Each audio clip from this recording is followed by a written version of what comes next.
GDP, GNP, समष्टि अर्थशास्त्र का एक महत्वपूर्ण टॉपिक हो जाता है। 5 से 10 नंबर आप इसी छोटे से क्लास से आप प्राप्त कर सकते हैं। साथ राष्ट्रीय आय का भी फार्मूला इसी वीडियो में मिलेगा और ध्यान से देखना, स्क्रीनशॉट लेके रखना या फिर नोट्स बना लेना। ये टॉपिक आपके एग्जाम के पॉइंट ऑफ व्यू से बहुत इंपॉर्टेंट हो जाते हैं। हेलो प्यारे दोस्तों, प्यारे साथियों, आइए आपका भरपूर स्वागत है आपके प्यारे से परिवार विद्याकुल में।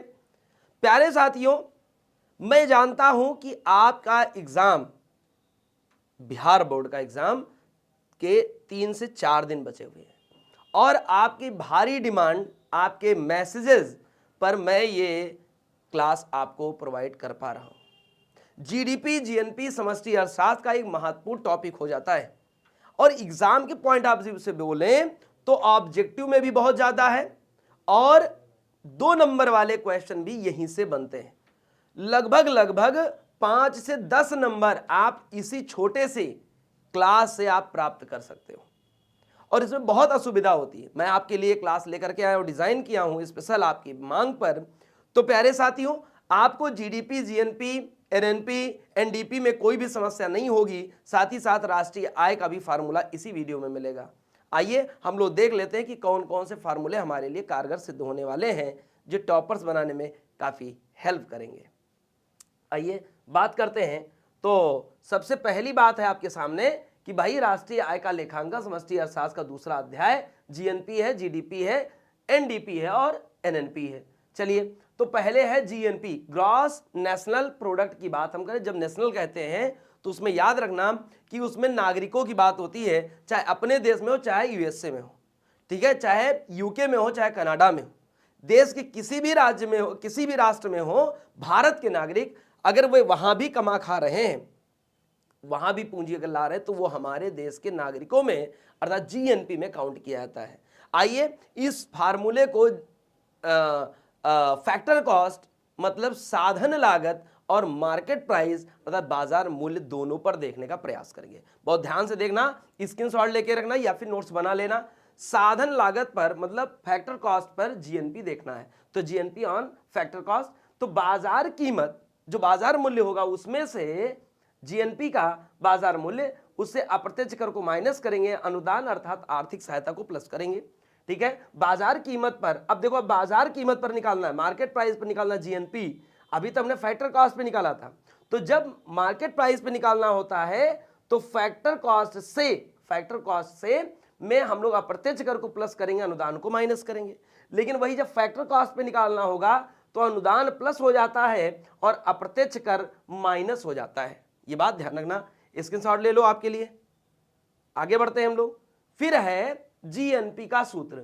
अब देखो, इससे पहले आप देख रहे थे जीएनपी का सूत्र, और जीएनपी में एक सामान्य सा सूत्र क्या होगा, ग्रॉस नेशनल प्रोडक्ट की बात करी जाती है, ग्रॉस नेशनल प्रोडक्ट। तो जीडीपी, देखो जीएनपी है, जीडीपी में क्या करें, भारतीयों द्वारा विदेशों से अर्जित आय, विदेश से जो अर्जित आय थी उसे हम प्लस करेंगे। लेकिन जो इसी जीडीपी में विदेशी जो हमारे घरेलू क्षेत्र में रह रहे थे उनको हम माइनस, विदेशियों द्वारा देश में भारत में अर्जित आय को हम माइनस कर देते।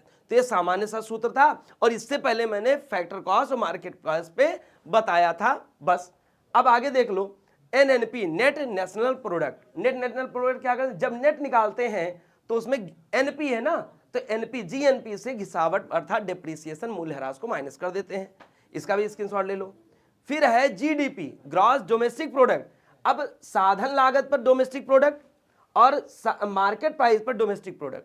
तो देखो, मार्केट प्राइस पर जब निकालना होगा तो फैक्टर कॉस्ट, साधन लागत में अप्रत्यक्ष कर प्लस करेंगे, अनुदान माइनस करेंगे। जब इसे साधन लागत पर निकालना होगा तो बाजार कीमत पे अप्रत्यक्ष कर को माइनस कर देते हैं, ठीक है, और अनुदान को प्लस कर देते हैं। आप खुद सोचो कि अगर हम लोगों को मार्केट प्राइस पे निकालना होता तो उसमें टैक्स तो जुड़ा होता है ना। किसी भी वस्तु में जब मार्केट प्राइस पे हम लोग देते बाजार मूल्य, तो उसमें टैक्स जुड़ा होगा, तो टैक्स को हम जोड़ देते हैं, ये ध्यान रखना। अनुदान माइनस कर दें तो रियल वैल्यू आ जाती है, तो हो गई जीडीपी। फिर आगे बढ़ते हैं एनडीपी। तो देखो, एनडीपी निकालते समय जीडीपी डीपी दोनों में रहेगा। नेट को निकालते समय हमको याद होना चाहिए घिसावट में या मूल्यह्रास या डिप्रिसिएशन माइनस। इसको भी स्क्रीनशॉट लेके रख लो। आगे देखो है एनआई, नेशनल इनकम, राष्ट्रीय उत्पाद की, राष्ट्रीय आय की बात है। बहुत अच्छे से एनआई को जीएनपी माइनस अप्रत्यक्ष कर, बहुत अच्छे ध्यान दो, ग्रॉस नेशनल प्रोडक्ट में अप्रत्यक्ष कर को माइनस करेंगे, माइनस घिसावट व्यय करेंगे, क्योंकि आपको नेट निकालना है, ठीक है, नेट इनकम शुद्ध। और इसको एक रूप में और देखते हैं, देखो एनएनपी मतलब क्या हो, जीएनपी और माइनस क्या होगा, घिसावट व्यय। जीएनपी माइनस घिसावट व्यय को आप क्या कहते हो, एनएनपी। नेट जैसे निकालना होता है तो डेप्रिसिएशन माइनस, तो इसे अगर मिला दो तो आपको क्या मिल जाएगा, एनएनपी। एनएनपी से क्या निकाल दोगे, अप्रत्यक्ष। तो इसे दो रूपों में पूछा जाता है। क्या आपको लगता है कि सूत्र में सबको दिक्कत होती है? अगर दिक्कत होती है भैया तो इसमें आपको क्या करना होगा, क्या करना होगा, ये दोनों को लिख लेना होगा, ठीक है भाई। अगर इनकी हम लोग बात कर ले तो ये टॉपिक आपके एग्जाम के पॉइंट ऑफ व्यू से बहुत इंपॉर्टेंट हो जाते हैं, ठीक है। इसका सूत्र, इसका स्क्रीनशॉट, इसका नोट्स बना लो, कहीं आपसे पेपर में पूछा जाए, भूल चूक ना हो जाए, ठीक है। तुरंत घोट के पी जाओ, ठीक है, मतलब पूरा आत्मसात कर जाओ आप। अगर इसके अलावा भी किसी टॉपिक से आपको लगता है कि सूत्र में आपको थोड़ी सी समस्या हो रही है, कमेंट बॉक्स में लिखो, हम आपके लिए जितनी जल्दी हो सके उतनी जल्दी हम वीडियो का लेकर के आएंगे, समझाएंगे, ठीक है। Best of luck, thank you so much, जय हिंद।